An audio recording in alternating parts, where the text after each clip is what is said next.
गाड़ी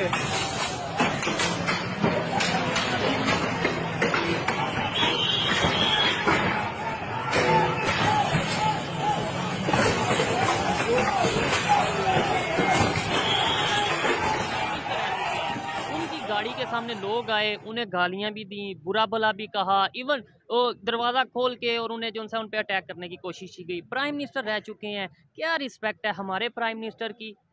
असल में भाईचान बात ये है कि रिस्पेक्ट जो है वो कमानी पड़ती है।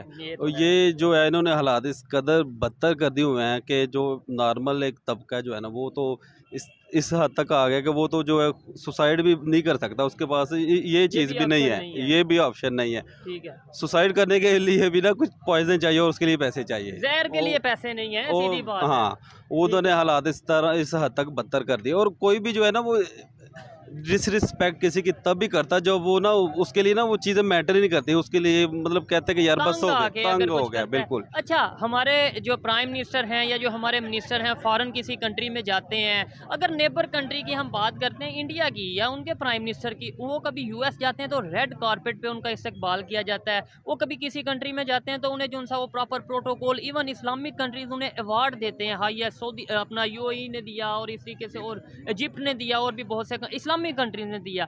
हमारे मिनिस्टर अगर बाहर जाते हैं तो उनके कपड़े उतार दिए जाते हैं मतलब चेकिंग के लिए। फ़र्क आपको ये इतना फ़र्क जो है इसकी वजह क्या समझते हैं आप? असल में फ़र्क ये है कि वो जो लोग हैं वो अपना मेहनत का खा रहे हैं। तो इन्होंने तबाह किया हुआ है।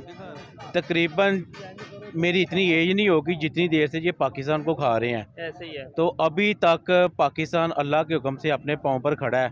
ठीक है, पता नहीं अल्लाह की क्या ऐसी हिकमत है।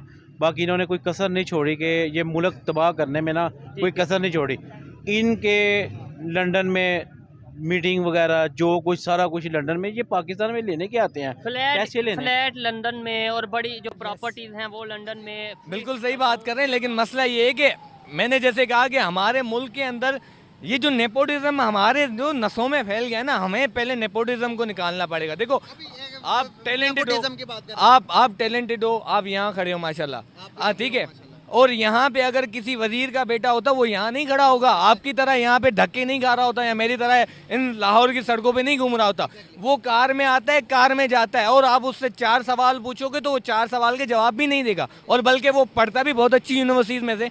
तो मसला ये है कि टैलेंट की कदर करेंगे तो हमारे पास पॉलिसीज़ आएंगी ना, पॉलिसीज़ आएंगे तो मुल्क आगे बढ़ेगा ना, मुल्क आगे बढ़ेगा तो फिर ये कि मेरे भाई फिर नवाज शरीफ, जरदारी ये सारे जाएंगे साइड पे, और वो ये चाहते नहीं है कि आप पढ़ो मैं पढ़ें। तो मसला ये है कि एजुकेशन नहीं है ना, लिटरेसी रेट देखें। अगर आप पॉवर्टी की बात कर लें, पॉवर्टी 70% पाकिस्तानी गुर्बत की लकीर पर चले गए हैं, 70% पाकिस्तानी। तो अब ये सिचुएशन चलेगी तो हमने मुकाबला क्या खाक करना किसी भी पड़ोसी का।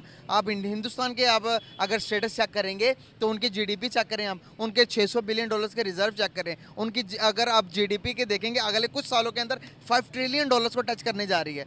उन्होंने अपनी पॉवर्टी के अंदर 15% से ज़्यादा ओवरकम कर लिया है, हम वहाँ पर 75% ज़्यादा चले गए हैं।